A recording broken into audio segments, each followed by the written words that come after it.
For our top story tonight, here's a question. Why should the US get upset about India's close ties with Russia? Why should the US be, quote-unquote, concerned if Prime Minister Modi meets the Russian President Vladimir Putin? Does the US expect India to be restricted by an exclusive relationship with a single country? As you may be aware, the Russian President Vladimir Putin is currently hosting the Indian Prime Minister. On Monday, as Putin embraced Prime Minister Modi, offered him tea, berries and sweets, took him on a tour of his residence and said he was happy to see him, the US was watching with bated breath. This is Prime Minister Modi's first trip to Russia since the Ukraine war broke out 2 years ago, and it has irked Washington. On Monday, the US State Department spokesperson Matthew Miller told reporters that the US has raised concerns with India about its relationship with Moscow amid the war. To be specific, Miller said, and I'm quoting here, "I will look to Prime Minister Modi's public remarks to see what he talked about. But as I said, we made quite clear directly with India our concerns about their relationship with Russia. So we would hope India and any other country, when they engage with Russia, would make clear that Russia should respect the UN Charter, should respect Ukraine's sovereignty and territorial integrity," quote unquote. Now, this is nothing new. Since the Ukraine war started, the US has taken upon itself to pressure India into choosing a side in a way. Despite Western pressure, India has decided not to take sides in the war. Western experts and media saying India is maintaining a neutral position in the war in order to continue the balancing act between the West and Russia. But New Delhi begs to differ. In fact, the Indian External Affairs Minister, Dr. S. Jaishankar, has said many times, independence of thoughts and independence of actions should not be confused with neutrality. New Delhi maintains India will look at any situation from the point of view of what is in its interest. And of course, India has taken a stand on the issue many times. India has taken a stand by calling for international probe into the Bucha massacre in the early weeks of the war. India has taken a stand by expressing concern over the threats of nuclear war issued by Russian leaders. India has taken a stand by calling for a resolution of the war and a return to peace. Can the US not see that? The officials in Washington seem to only see India's economic interests in Russia, how India is importing oil, how India refuses to join the Western sanctions regime against Russia, how India makes defense deals with Russia. But while America's problem is all about the threat of Russia, India has remained both an ally of Russia and a partner of the United States. For India, the US is also a very important partner. In fact, the same US State Department that expressed concern over India's ties with Russia today describes the India-US relationship as one of the most strategic and consequential of the 21st century. Washington sees India as a vital partner in the Indo-Pacific region. After all, India is a champion of stability in the region, and as far as the US is concerned, an important bulwark against Chinese expansionism. Then why should India's ties with Russia bother Washington? After all, when the US President Biden's administration rolled out the red carpet for Prime Minister Modi last year, you did not hear Moscow complaining. Why then should anyone have any complaints with India's foreign policy? Like any other independent sovereign country, India can also make and follow its own foreign policy while maintaining good relations with both the US and Russia. Just how America talks about respecting sovereignty and territorial integrity of Ukraine, India has time and again taken a strong stand on the same. India has reiterated that respecting sovereignty and territorial integrity is an essential element of the international order. There seems to be a divergence between the US and India when it comes to geopolitical values. Why should Washington be trying to lecture India on what's right and wrong, on which side India should choose, and which countries it should align with?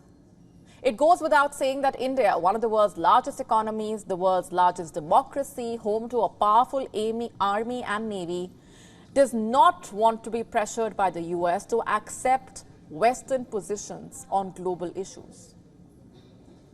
You see, unlike the US, India does not see the world divided into competing blocs. It seeks a multipolar world to be achieved through global redistribution of power, commitment, and accountability.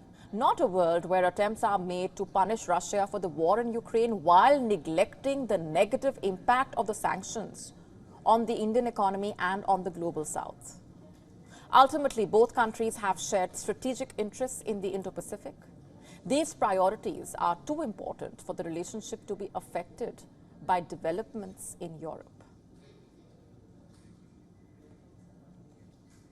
Meanwhile, there's some breaking news coming in right this minute. As per the joint statement that's just been released, India and Russia are discussing development of a bilateral settlement system using national currencies. This is a crucial development and a key takeaway from the Indian Prime Minister Narendra Modi's Russia visit. This is news that's just coming in. And as per the joint statement, we are learning Prime Minister Modi has also invited the Russian President Vladimir Putin to visit India next year. For more on this, joining us on the broadcast is WION Siddhant. Siddhant, what more can you share with us at this point? Well, essentially, two key joint statements have been issued. One only on economic cooperation. In fact, one of the key outcomes of the entire summit, 22nd Annual India-Russia Summit, has been economic cooperation. And the focus has been how there can be more trade between the two countries. A target of $100 billion has been kept for the year 2030. Currently, India-Russia trade stands at $65 billion. Another focus is bilateral trade mechanism in the national currencies. We know that rupee ruble mechanism is there. Focus, of course, is more trade in the national currencies of the two countries. Also, in terms of removing all the trade barriers so that there can be more import from India to Russia. Remember, trade deficit remains one of the biggest worry for New Delhi, and India wants to have a balanced trade with Russia. And of course, there have been other 9 MOUs that have been signed from areas from arbitration to cartography, and focus, of course, is as to how both countries can cooperate to make sure that Russia sees India as an opportunity for business, and India also sees that there, of course, is a challenge of payments. We spoke to many Indian businesses here in Moscow who pointed to this issue, and focus is to smoothen out all the remaining problems. In fact, one thing I've noticed here in Russia, because of the sanctions, the Western companies have left the country, from McDonald's to Coca-Cola, and they have their own local version. The advantage of this is taken by the Chinese companies. Several Chinese motor vehicle companies are present. It is an opportunity for Indian businesses as well, and this is something that India is keen to capitalize on. Right. Siddhant, speaking specifically about that issue of the bilateral settlement system using national currencies, that of course in a way will be a huge boost for the Indian rupee. And speaking overall of the visit of the Indian Prime Minister to Russia, a very significant one, which is a major boost, of course, to the ties between the two sides. What has been your assessment of what this visit has achieved as far as the relationship is concerned? Well, it's a significant visit. In fact, the Prime Minister has just left for his next destination, Austria. But here in Moscow at the 22nd Annual India-Russia Summit, direct message from the Indian Prime Minister, no sugarcoating when it comes to the issue of Ukraine. The Indian Prime Minister telling his the Russian President Vladimir Putin, that a solution can't be founded on the battlefield amid the sound of bombs and guns. That's a clear message, and it is very rare. I do not remember any world leader present in Moscow clearly saying this to the Russian president. In fact, the Indian Prime Minister also mentioned about the loss of innocent lives.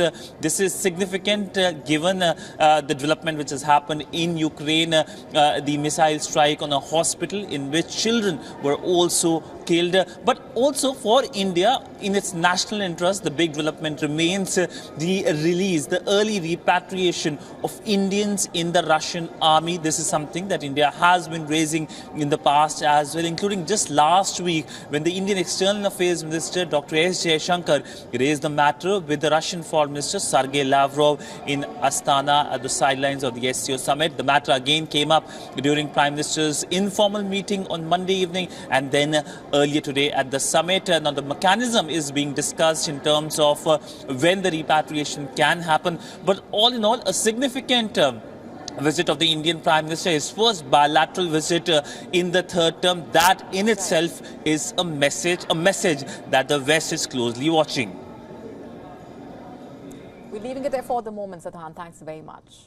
To stay up to speed with the latest news, download the WION app and subscribe to our YouTube channel.